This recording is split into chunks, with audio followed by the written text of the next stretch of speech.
আজকে আপনাদের মাঝে সুন্দর একটা রেসিপি নিয়ে চলে আসছে। তো ভিডিওটা অবশ্যই ভালো লাগবে আপনাদের কাছে।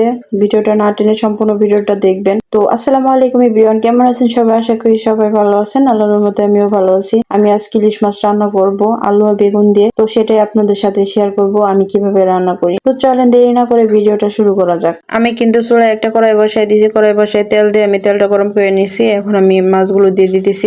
আমি মাছগুলো হালকা করে ভাইজে নিব। তো আমি রান্না করব যেহেতু আমার বেশি করে ভাজতে হবে না, আমি হালকা ভাইজা আমি উঠাই নিব মাছগুলো। এই তো আমার মাছগুলো দেওয়া হয়ে গেছে। এখন কিন্তু আমি এই পিঠ হালকা করে ভাইজা আমি কিন্তু ওই পিঠ আবার হালকা করে ভাইজে নিব। আমার কিন্তু এই পিঠ ভাজা হয়ে গেছে। এখন কিন্তু আমি আবার একটা টুকরো মাছ উল্টাই দিয়ে দিয়েছি।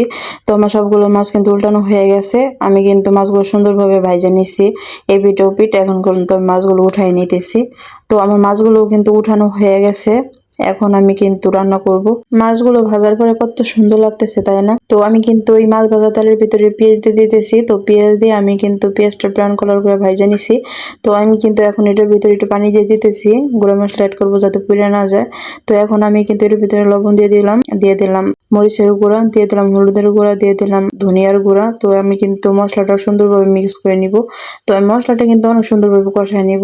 মশলাটা কষার জন্য কিন্তু আমি আবার পানি দিয়ে দিলাম। তো মশলাটা কিন্তু আমি কষায় নিতেছি। আমার মশলাটা কিন্তু সুন্দরভাবে কষানো হয়ে গেছে। এখন কিন্তু আমি মশলার ভিতরে আলু আর বেগুন দিয়ে দিলাম। ধুয়ে কেটে রাখছিলাম আমি যে, সেটা এখন আমি কিন্তু মশলার সাথে সুন্দরভাবে কষায় নিতেছি।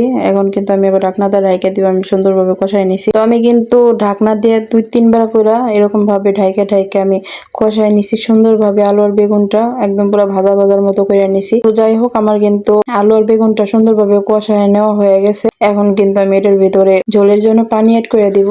আমি কিন্তু ইলিশ মাছের ভিতরে আদা রসুন বাটা খাই না। আদা রসুন বাটা দিলে আমার মনে হয় যে ইলিশ মাছের যে গ্রানটা, ওই গ্রানটা চলে যায়। তো যাই হোক, আমি কিন্তু ঝোলের জন্য এখনো পানি অ্যাড করে দিছি। পানি অ্যাড করে একটু লাড়া দিয়ে এখন কিন্তু আমি আবার ঢাকনা দিয়ে ঢাইকা দিব। আমি কিন্তু তরকারিটা ঢাকনাটা ঢাইকা দিছি। তো আমার তরকারিটা কিন্তু বলক আইসা পড়ছে। এখন আমি একটু লাড়া দিয়ে এটার ভিতরে আমি কিন্তু মাছগুলো অ্যাড করে দিতেছি, যে ভাইজা রাখছিলাম মাছগুলো।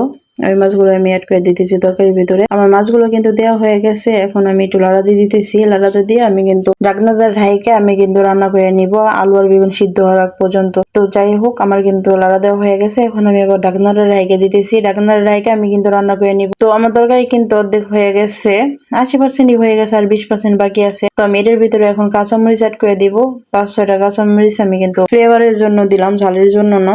আমরা কিন্তু ঝাল কম খাই, কারণ এই তরকারি আমি আমার ছেলেকে খাওয়াই, এর জন্য। কত বাচ্চা ওরকম ভাবে খাইতে পারে না ঝাল, সেজন্য। তো গাইস, আমার তরকারি কিন্তু রান্না করা হয়ে গেছে। আমি কিন্তু তরকারিতে একটু ঝোলই রাখছি। এই ঝোল আবার যখন তরকারিটা ঠান্ডা হবে তখন আর কি ঝোলটা আরো টানবে। তো আমার মনে হয় ইলিশ মাছের তরকারির ঝোলই ভালো লাগে। তো এই তো আমি একটা বাটির ভিতরে তরকারি উঠাই নিতেছি। তরকারির কালারটা না কত সুন্দর হয়েছে, মাশাআল্লাহ। অবশ্য খাইতে অনেকটা মজা হয়েছিল। এই তো আমার তরকারির ফাইনাল লুক। কালারটা মাশাআল্লাহ জোস হয়েছে। তো এই পর্যন্ত আজকে ভিডিওটা। দেখা হবে অন্য কোনো নতুন ভিডিওতে। আমার ভিডিওটা যদি আপনাদের কাছে ভালো লেগে থাকে অবশ্যই কিন্তু কমেন্ট করে জানাবেন। কমেন্ট করতে ভুলবেন না। আল্লাহ হাফেজ।